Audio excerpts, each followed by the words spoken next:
amigos telespectadores da Rede Vida de Televisão e do programa Páginas Difíceis da Bíblia. Hoje, 17 de dezembro, eu tenho a honra de apresentar aqui a todos os telespectadores o Padre Fábio, que é companheiro do Padre Anselmo e está aqui substituindo o Padre Anselmo, que tirou umas férias merecidas e foi para o Nordeste, a terra dele, em Sergipe, estar com a sua família. Pedi ao Padre Fábio que o substituísse e ele veio com o maior prazer. Padre Fábio, muito obrigado pela aceitação do convite.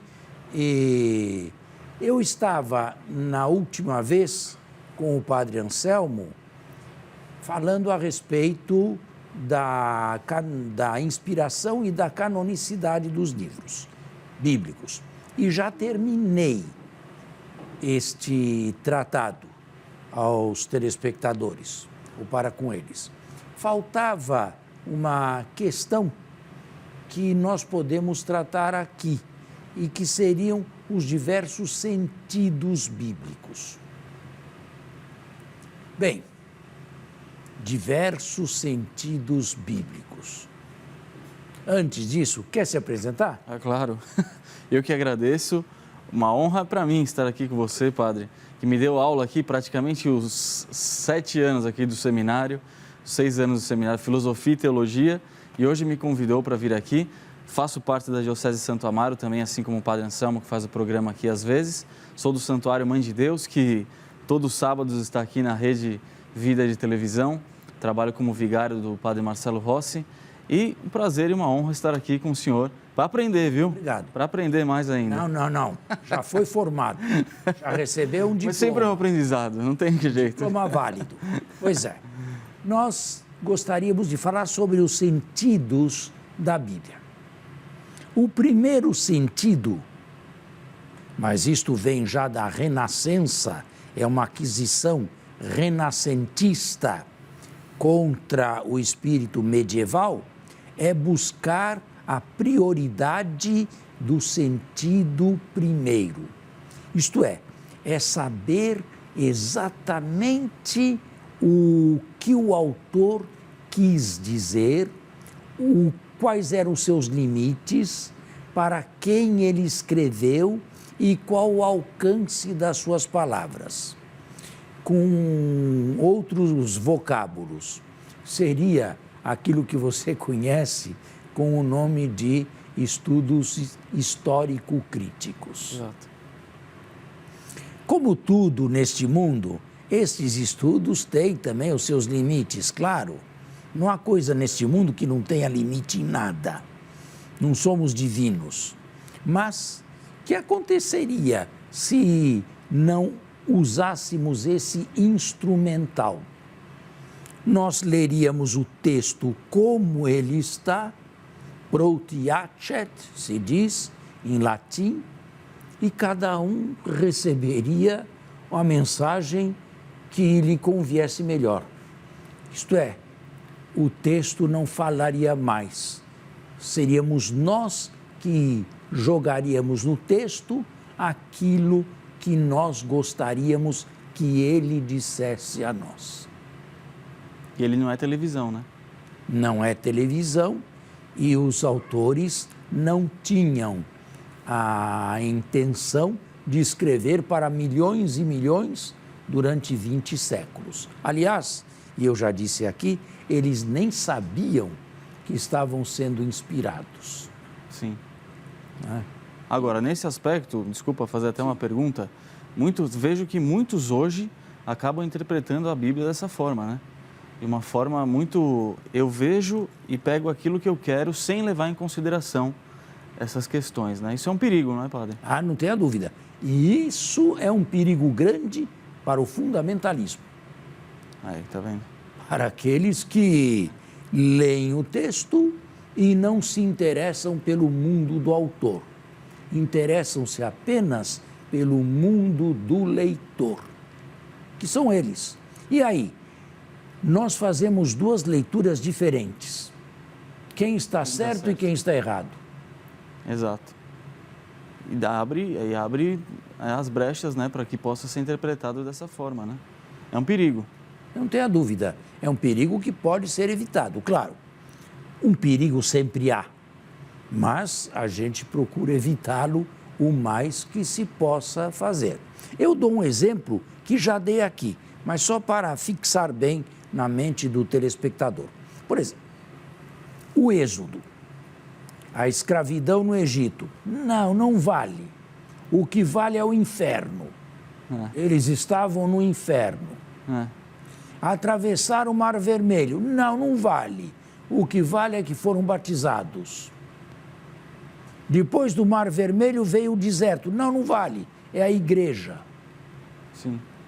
Depois do deserto vem a terra de Canaã, a terra prometida. Não vale. É o céu.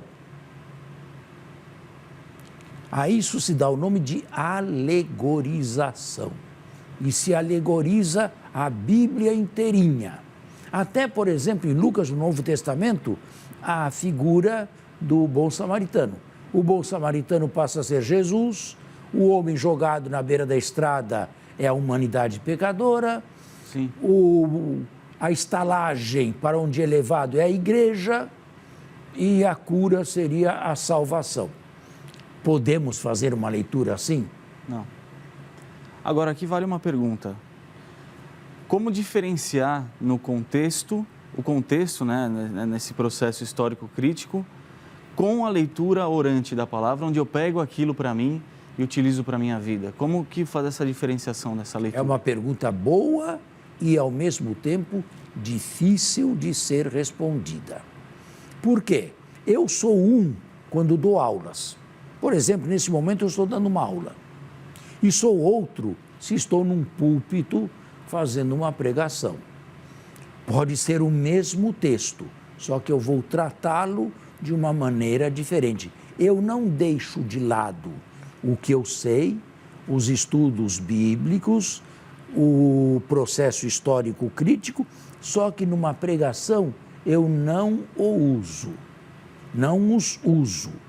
Eu vejo o texto como ele é, mas qual é a diferença entre mim, que fiz exegese, e um outro que não fez exegese? Eu sei até onde eu posso ir sem fazer violência ao texto. E um outro que não tem esse preparo, corre à vontade, vai à vontade e leva o texto para onde ele quer. Sim. Vou dar um novo exemplo que eu vi. Há muitos anos atrás, com um sacerdote em São Paulo, mas não vou dizer o nome, claro. Era o dia de Nossa Senhora Aparecida, sabe? Eu entrei na igreja, ele estava pregando. Eu comecei a ouvir a pregação. Ele lia o Evangelho e, ao mesmo tempo, explicava o que está errado. Primeiro se lê e depois se faz a homilia, e não ao mesmo tempo. Eles não têm mais vinho, diz Maria a Jesus. E então Jesus, querendo agradar a sua mãe, transformou a água em vinho. Isso se faz? Não. Querendo agradar a sua mãe. Isso foi uma inserção dele, uma exegese. Bem, eu não entraria em métodos históricos críticos, mas eu falaria de uma maneira mais científica, mais profunda.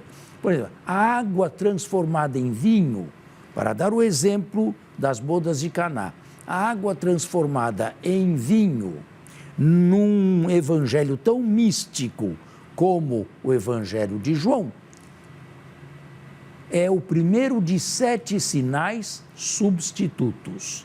A velha água dos judeus é transformada no vinho novo do cristianismo. Eu não entrei em métodos histórico-críticos, mas eu me aproveitei dos meus estudos para transmitir a palavra como ela deve ser transmitida. E com um sentido muito mais profundo do que querendo agradar sua mãe. agradar sua mãe, né? Com certeza. É um sentido que a gente entende, né? Entende? Eu espero que entendam, né? Quando eu celebrei ou quando eu celebro e leio este evangelho, eu sempre faço isso. Estamos no livro das substituições, João, Evangelho de João. Este milagre aqui é entendido numa substituição. Eu não entro na questão de se houve ou não. Sim. Não entro nessa questão. Não é um momento oportuno para isso, uma prática, um sermão bíblico.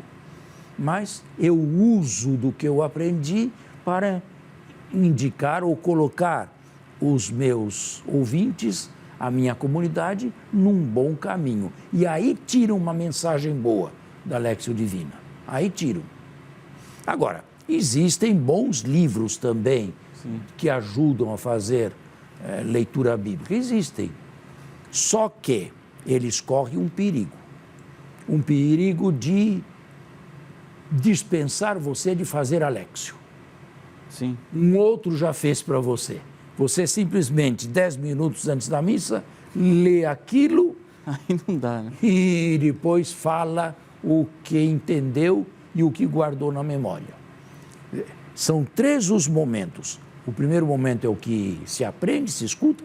O segundo momento é aquele que a gente digere, no qual digerimos. E um terceiro momento, transmitimos. Mas primeiro temos que falar a nós.